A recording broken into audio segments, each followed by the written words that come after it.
Hello viewers, சிறுகதைக்கு ஆசை சீரியலோட நாளைக்கு எபிசோட நான் கற்பனை கதையை சொல்ல போறேன். கேட்டு என்ஜாய் பண்ணுங்க. ரோகிணிக்கு அவங்க அம்மா போன் பண்ணி பேசுறாங்க. இப்ப நான் சொல்றத நீ செய். உங்ககிட்ட இருக்க என்னோட நகை எல்லாத்தையும் எடுத்துக்கிட்டு நான் சொல்ற இடத்துக்கு அரை மணி நேரத்துல எப்படின்னா வந்துருன்னு சொல்றாங்க. ரோகிணியோட அம்மாவும் ரோகிணி நகை எடுத்துக்கிட்டு ரோகிணியை பார்க்க போறாங்க. எதுக்கு கல்யாணம் இப்ப இவ்வளவு நகை எடுத்துட்டு வர சொன்னேன்? கிறிஸ்டோட எதிர்காலத்துக்கு கொஞ்சம் கொஞ்சமா சேர்த்து வச்சிருந்த நகையை ஒட்டுமொத்தமா இப்ப கொண்டு வர சொன்னதுக்கு என்னதான் காரணம்னு கேக்குறாங்க. அதுக்கு ரோகிணி இத போல கடைக்கு ஜிஎஸ்டி கட்டணும், கட்டலன்னா சீல் வச்சிருவாங்க. இப்ப இந்த பணத்தை கட்டலனா கடையே எங்களை விட்டு போயிடும். இந்த விஷயம் ஆன்டிக்கு தெரிஞ்சது அவ்வளவுதான். மாமா கிட்ட இருந்து பணத்தை வாங்கி ஜிஎஸ்டி கட்ட வேண்டியதானே. மலேசியால இருக்க உன்னோட சொத்து என்னாச்சு அப்படின்னு என்ன போட்டு கொடைய ஆரம்பிச்சிருவாங்க. அதுக்கு பேசாம நானே எப்படின்னா ரெடி பண்ணி கட்டிட்டா இவங்க கிட்ட இருந்து நிம்மதியா இருக்கலாம். அதனாலதான் கொண்டு வர சொன்னேன்னு சொல்றாங்க. சரிடி, இந்த நகையை அடகு வச்சனா கொஞ்சம் பணம் தானே வரும். ஆனா நீ 3 லட்சம் ரூபாய் கேக்குறியே, அந்த அளவுக்கு நகை இல்லையே அப்படின்னு சொல்றாங்க. அதுக்கு ரோகிணி சொல்றாங்க, நான் இந்த நகையை அடகு வைக்கல, வித்துற போறேன். எனக்கு இப்ப வேற வழியே தெரியல அப்படின்னு சொல்லிட்டு ஒரு கடையில கொண்டு போய் விக்கிறாங்க.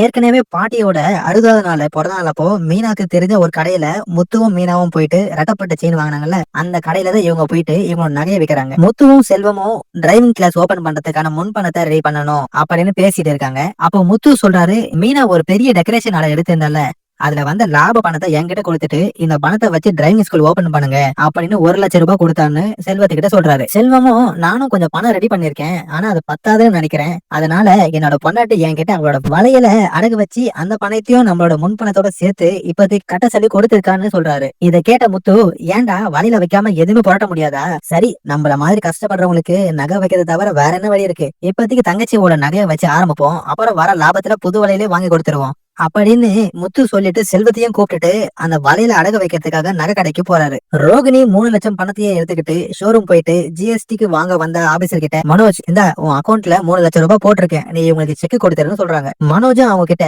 செக் கொடுத்துட்டு, எப்படி ரோகிணி இவ்வளவு பணத்தை நீ உடனே ரெடி பண்ண, உங்க மாமா கிட்ட இருந்து வாங்கினியா அப்படின்னு கேக்குறாரு. அதுக்கு ரோகிணி, ஆமான்னு சொன்னா அடிக்கடி வாங்க சொல்லுவான், அதுக்கு பேசாம நம்ம வித்யா கிட்ட இருந்து வாங்கன்னு சொல்லிடலாம். மாமாக்கு போன் பண்ண, போன் ரீச் ஆகல, அதனால வித்யா கிட்ட இருந்து வாங்கிட்டு வந்தேன்ட்டு சொல்றாங்க. ரோகிணியும் மனோஜும் வீட்டுக்கு போன உடனே விஜயா கிட்ட நடந்த விஷயத்தை எல்லாத்தையும் சொல்றாங்க. இதை கேட்ட விஜயாவுக்கு செம கோவம் வந்து மனோஜ அடிச்சிடுறாங்க. நீ இன்னும் திருந்தவே மாட்டியா? இந்த மீனாவும் முத்துவும் ஒரு நாளைக்கும் வளர்ந்துகிட்டே போறாங்க. அந்த பூக்காரிக்கு ஜிஎஸ்டி நம்பர் எல்லாம் வாங்கி கொடுத்து பிசினஸ் தொடங்குறேன்னு சொல்லிட்டு போறான். நீ என்னடானா ஜிஎஸ்டியே கட்டலான்ட்டு உன் கடையை அவங்க சீல் வைக்கிறாங்கன்ட்டு இப்போ கடைசி நேரத்துல பணத்தை ரெடி பண்ணி கட்டிட்டு வர. நீலாம் என்னதான் படிச்சிருக்கியோ, உன்னை நம்பி நானும் இந்த வீட்டுல அசிங்கப்பட்டு தான் மிச்சம். இந்த விஷயத்த உங்க அப்பா கையில சொல்லிடாத.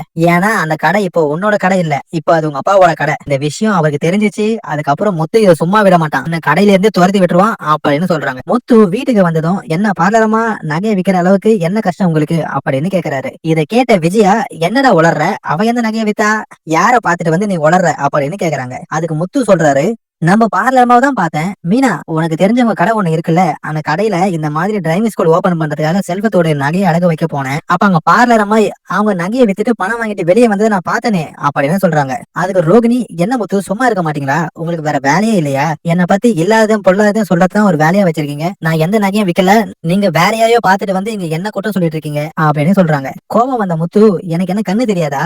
உங்களுக்கும் வேற யாருக்கும் வித்தியாசம் தெரியாம நான் இருக்கேன், நான் பார்த்தது ஒன்னதான் அப்படின்னு சொல்றாரு. விஜய் அதுக்கு, சரி நிப்பாட்டுங்க ரோகிணி, உன்னோட நகையெல்லாம் கொண்டு வந்து காட்டு, அப்பயாச்சும் அவன் உனக்கு குறை சொல்றதை நிப்பாட்டிட்டு போட்டோம் அப்படின்னு சொல்றாங்க. ரோகிணியும் அவங்களோட நகை எல்லாத்தையும் கொண்டு வந்து காட்டுறாங்க. அதுல அவங்க நகை எல்லாமே அவங்க கிட்டதான் இருக்கு. உடனே ரோகிணி சொல்றாங்க, ஆண்டி பாத்தீங்களா, என் நகை எல்லாம் இங்கதான் இருக்கு. இவர் தேவையில்லாம என்ன பத்தி பேசிட்டு இருக்காரு, இவர் இனிமே என்ன பத்தி எதுவும் பேச வேணாம்னு சொல்லுங்க அப்படின்னு சொல்லிட்டு போயிடுறாங்க.